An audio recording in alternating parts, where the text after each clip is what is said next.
The human central nervous system operates on a precarious biological margin. To understand how pollutants compromise it, we must look past the macroscopic brain and examine the microscopic biochemical matrix where actual cognition occurs.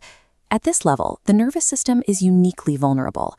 Neurons maintain a massive metabolic rate to fire signals. They are constructed from delicate, lipid-rich membranes, and they possess almost zero capacity to regenerate once severely damaged. This chart categorizes the 4 major classes of environmental pollutants driving neurological decline: heavy metals from industrial waste, agricultural pesticides, airborne particulates from combustion, and modern plasticizers used in manufacturing. While these chemicals originate from entirely different sources, they do not inflict random structural damage. They hijack highly specific cellular mechanisms to initiate acute neurodevelopmental delays in children and chronic neurodegeneration in adults. To understand exactly how these pollutants plague the brain, we need to map the 4 primary vectors of pathogenesis directly at the level of the synapse.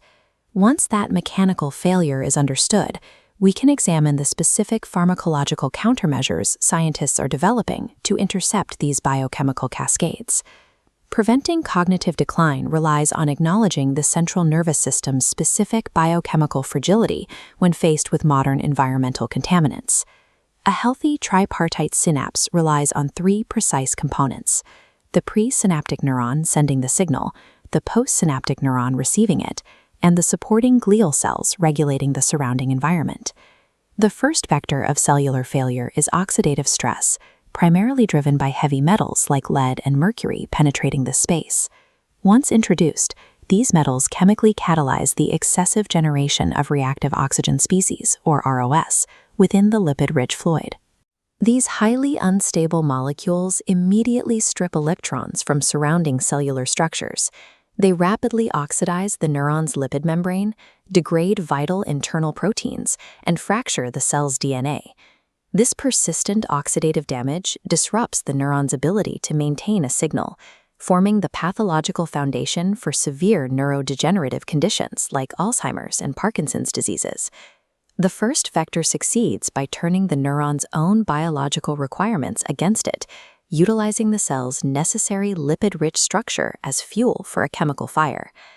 Ultrafine particulate matter, specifically PM2.5 and PM.1 from combustion exhaust, can enter the bloodstream through the lungs and directly cross the blood-brain barrier, infiltrating the neural microenvironment. This introduces vector 2, neuroinflammation. The presence of these foreign particles trips the local immune system alarm, forcing the resident microglia and astrocytes out of their resting state. The activated glial cells aggressively flood the synaptic cleft with pro-inflammatory cytokines, specifically markers like TNF-alpha, IL-6, and IL-1 beta. Acute inflammation is a natural defense, but chronic cytokine release from continuous exposure becomes highly toxic. It drives synaptic loss and initiates programmed cell death.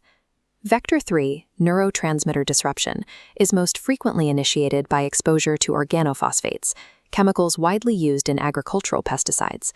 Organophosphates work by inhibiting acetylcholinesterase.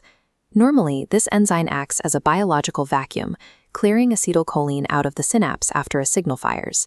Without it, the neurotransmitters pool rapidly. This accumulation traps the neural circuits in a state of severe continuous overstimulation. In heavily exposed individuals, particularly developing children, this manifests as seizures, reduced motor skills, and profound cognitive deficits. Vectors 2 and 3 do not just break the neuron, they weaponize the brain's own immune and communication systems to trigger a functional collapse. Vector 4 represents the final common pathway for toxin-induced neuronal degeneration, mitochondrial dysfunction. Deep inside the presynaptic terminal, certain agricultural pesticides like rotenone and paraquat specifically target the internal architecture of the mitochondria. By inhibiting the electron transport chain enzymes, these toxins immediately halt the production of ATP. Energy output drops to zero, and a destabilizing influx of calcium ions floods the organelle. This specific cellular energy deficit strongly correlates with the Parkinsonian symptoms frequently observed in exposed farm workers. When mitochondrial collapse is combined with oxidative stress, neuroinflammation, and signaling disruption, the death of the neuron is inevitable, unless those exact mechanisms are intercepted pharmacologically. This table outlines the pharmacological framework required for neuroprotection. Effective treatment relies on deploying mechanism-matched agents to intercept these pathogenic cascades precisely where they occur. To counter the first vector, scientists utilize targeted antioxidants like vitamin E, coenzyme Q10, and N-acetylcysteine.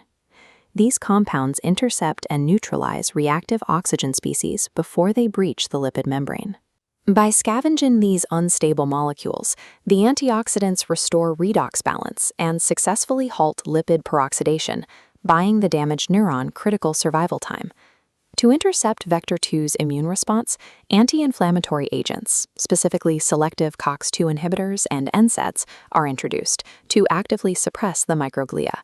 Forcing the glial cells to downregulate halts the release of inflammatory cytokines, mitigating the secondary tissue damage caused by the exaggerated immune response. However, this strategy has strict clinical limits. Prolonged use of systemic anti-inflammatory drugs carries severe gastrointestinal and cardiovascular side effects. Antioxidants and NSAIDs can extinguish the immediate biochemical fire, but their systemic nature means they fall short as a lifelong protective strategy. When heavy metals have already infiltrated the system, chelation therapy remains the primary method for biological extraction, utilizing binding agents like EDTA and DMSA.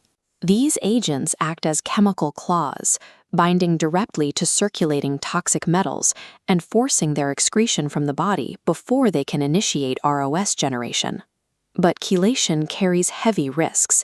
It is often non-selective, meaning it can accidentally strip the nervous system of essential regulatory metals like zinc and calcium in the process. To solve the problem of collateral damage, researchers are developing mitochondria-targeted therapies to counter vector 4, using specialized compounds like mitoQ and SS peptides. These agents are engineered to bypass the general cellular fluid and accumulate precisely inside the failing mitochondria.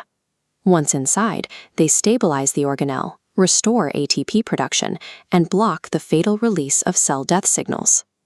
By moving away from blunt systemic suppression and toward organelle-specific targeting, pharmacology is shifting from basic symptom management to precise surgical biochemical repair. Mapping these mechanisms in a lab is only half the equation. In human epidemiological reality, populations are never exposed to single toxins in isolation, but to complex, interacting mixtures of airborne particulates, agricultural runoff, and modern industrial chemicals.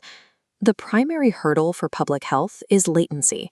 There is a massive time gap between early life toxic exposure and the manifestation of clinical symptoms, often spanning decades. By the time cognitive delays or tremors appear, the neurological damage is already irreversible. To outpace this latency period, clinical research is aggressively pursuing early biochemical warning systems.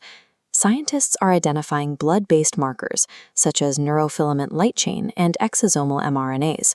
These molecules enter the bloodstream precisely when microscopic neuronal injury begins, long before a patient experiences any noticeable cognitive decline.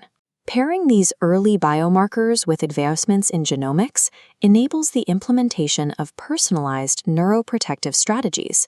Clinicians can sequence a patient's DNA to find specific polymorphisms in detoxifying enzymes, like GST or CYP450. Knowing how efficiently a patient's liver metabolizes chemicals allows doctors to calculate their exact genetic vulnerability to mixed environmental exposures. The future of neurotoxicology relies on identifying the exact biological insults at the molecular level, tracking them with precision biomarkers, and intercepting the damage before environmental exposure becomes an irreversible clinical tragedy.